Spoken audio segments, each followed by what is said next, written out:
Di antara sekian banyak tanda-tanda hari kiamat, bangkitnya Ya'juj Ma'juj merupakan tanda kiamat yang penuh tanda tanya dan kontroversi. Pertanyaan pertama tentu saja menyangkut wujud dan hakikat Ya'juj dan Ma'juj.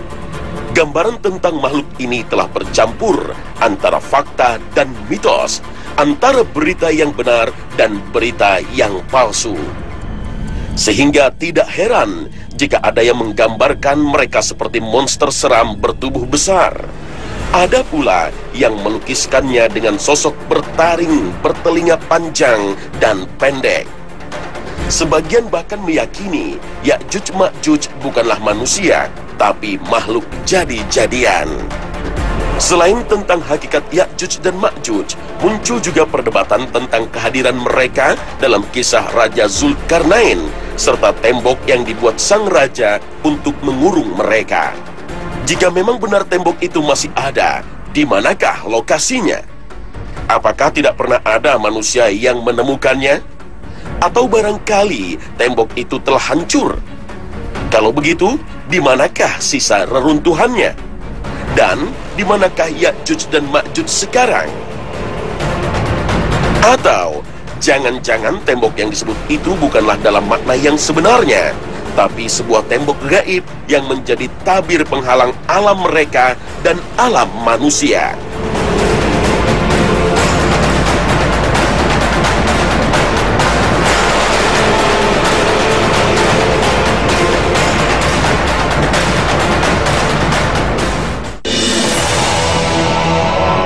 Assalamualaikum warahmatullahi wabarakatuh.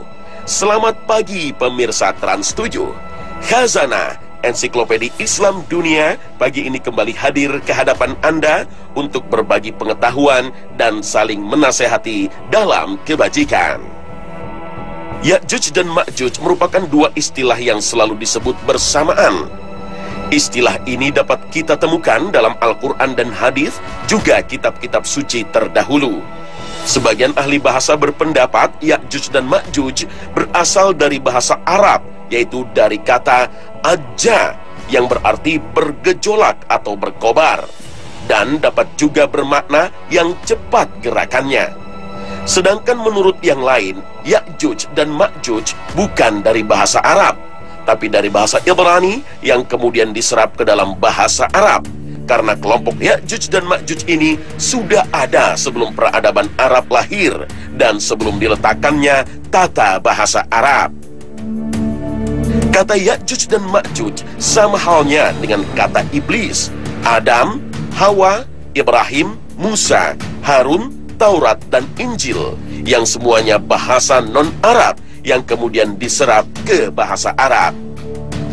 Dalam bahasa Inggris dikenal juga istilah Gog and Magog yang diperkirakan berasal dari bahasa Ibrani. Istilah Gog and Magog digunakan juga dalam 7 terjemahan kitab Taurat Perjanjian Lama. Fantasi berlebihan tentang rupa Ya'juj dan Ma'juj ikut membuat rancu tentang hakikat sebenarnya dari makhluk ini. Apalagi banyak hadis palsu yang beredar tentang Ya'juj dan Ma'juj memperlengkap gambaran buram tentang makhluk perusak ini. Yang pasti, Ya'juj dan Ma'juj bukanlah alien dari planet di luar bumi, juga bukan monster besar yang buruk rupa. Mereka seperti dijelaskan dalam hadis sahih merupakan manusia anak keturunan Nabi Adam alaihissalam. Hanya saja mereka kemudian menjadi ras bangsa yang menjadi pionir dan penyebar kerusakan di muka bumi, sehingga kelak mayoritas penghuni neraka berasal dari golongan mereka. Keterangan ini bisa kita dapatkan dalam hadis sahih yang diriwayatkan Imam Bukhari. Rasulullah SAW bersabda, Allah Ta'ala berfirman kepada Adam, "Wahai Adam," maka Adam menjawab, "Aku sambut panggilanmu dengan senang hati, serta semua kebaikan ada di tanganmu." Lalu Allah Ta'ala berfirman, "Keluarkan gerombolan penghuni neraka." Maka Adam bertanya, "Siapa itu gerombolan penghuni neraka?" Allah menjawab, "Mereka terdiri dari 999 orang dari setiap 1000 orang." Maka ketika itu anak kecil menjadi beruban. Setiap yang hamil melahirkan apa yang dikandungnya. Dan kamu lihat orang-orang seakan-akan mabuk, padahal mereka tidak mabuk, tetapi karena azab Allah yang sangat keras. Kemudian para sahabat bertanya, "Siapakah yang satu itu, wahai Rasulullah?" Rasulullah menjawab, "Bergembiralah, sesungguhnya penghuni neraka itu dari kalian satu, dan dari Ya'juj wa Ma'juj 1000 orang." Hadis riwayat Bukhari. Uraian Rasulullah dalam hadis tadi memberi pemahaman bahwa perbandingan umat Rasulullah yang menjadi penghuni neraka dengan Ya'juj dan Ma'juj yaitu 1:999. Ini juga menunjukkan populasi yang sangat banyak dari bangsa perusak ini. Dan tentu saja populasi sebanyak itu tidak datang tiba-tiba. Karena mereka manusia, maka mereka juga beranak pinak hingga mencapai populasi yang besar. Kebangkitan Ya'juj dan Ma'juj merupakan bagian dari tanda akhir zaman. Tapi bukan berarti mereka sekelompok orang yang mendadak muncul di akhir zaman. Mereka telah lama ada. Ketika Al-Quran menceritakan kisah Raja Zulkarnain, Al-Quran menyinggung tentang keberadaan mereka.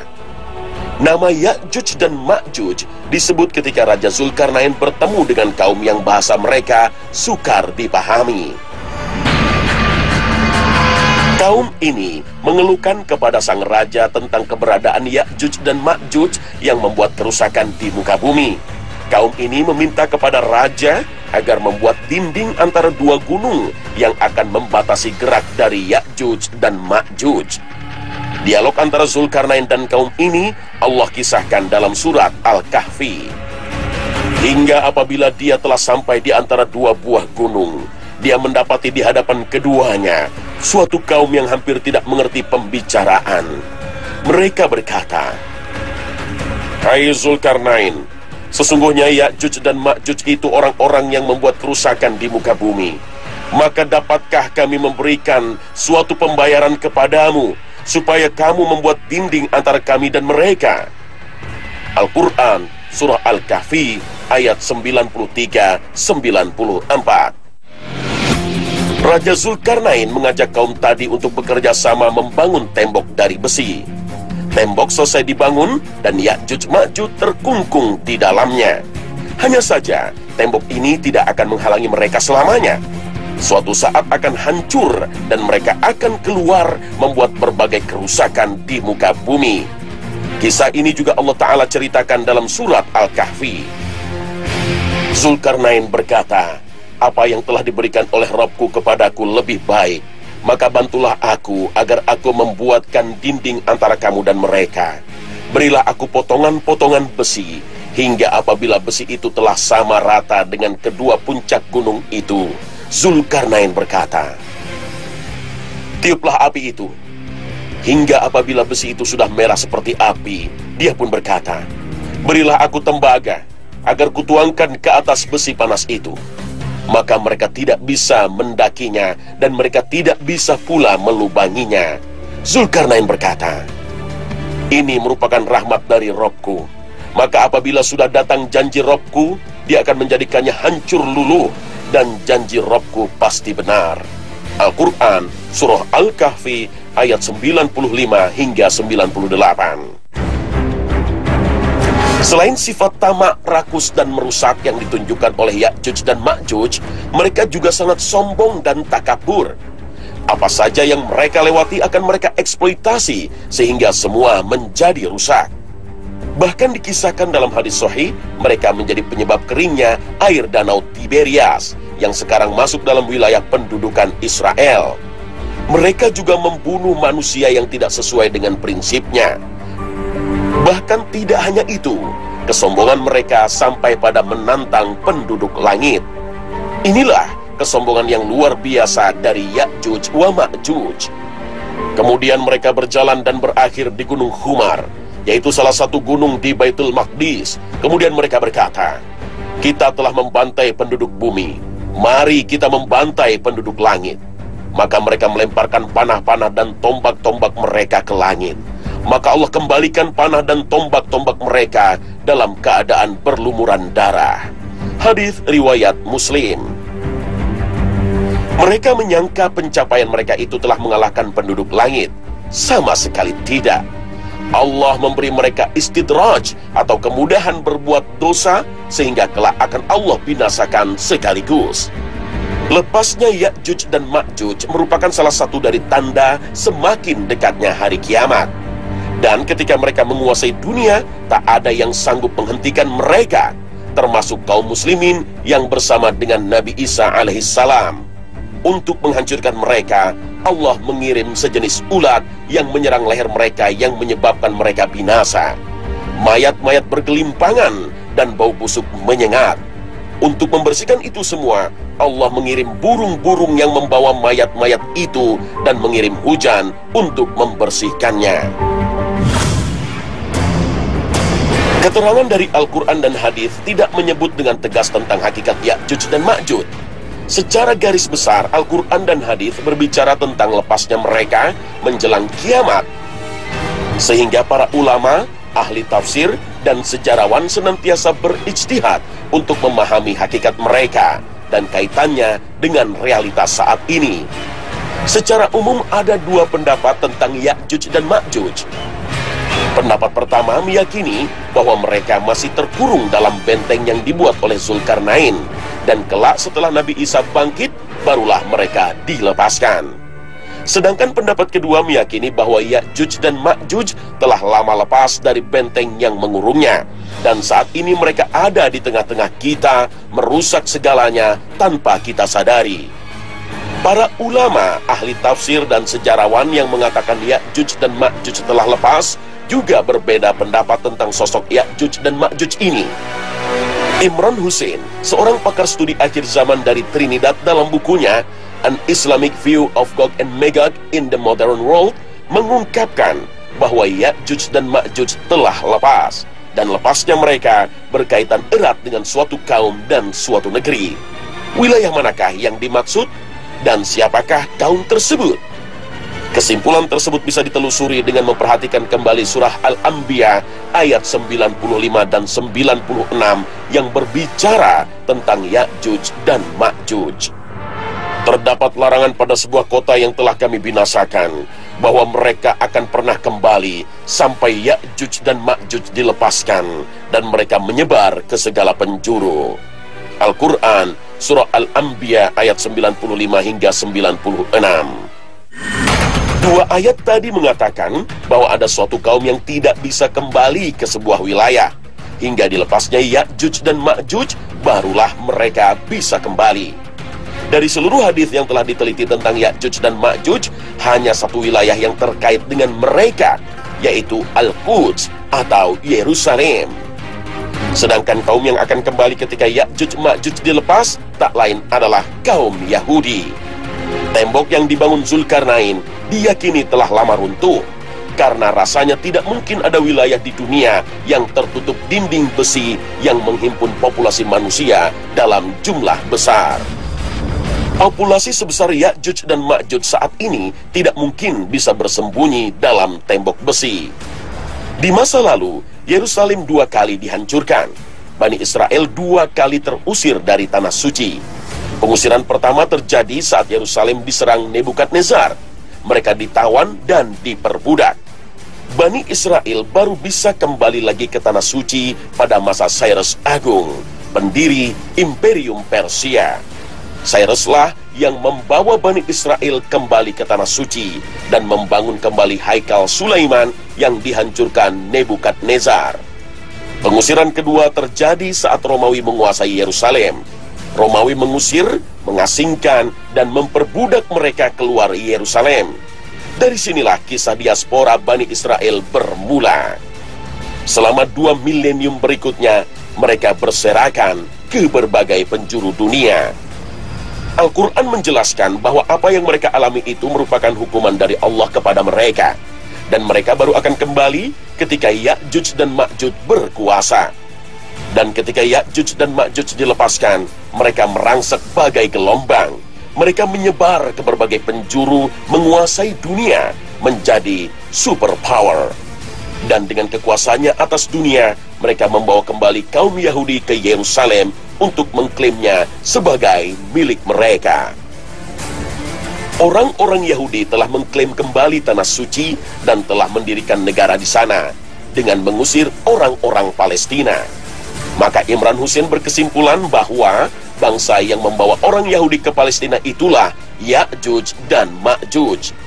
Ia juga menambahkan bahwa sebagian besar orang Yahudi yang mendirikan negara Israel saat ini merupakan orang Eropa yang menyamar sebagai Yahudi atau Yahudi Ashkenazi. Sedangkan Yahudi Semit asli Bani Israel adalah warga kelas 2 di Israel. Secara genetik, Bani Israel dekat dengan bangsa Arab. Sementara saat ini banyak Yahudi yang berkulit putih. Dari mana asal mereka? Informasi ini juga dikemukakan oleh ahli lain seperti sejarawan Prancis Ernest Renan dan Arthur Koestler, seorang jurnalis dan penulis asal Austria.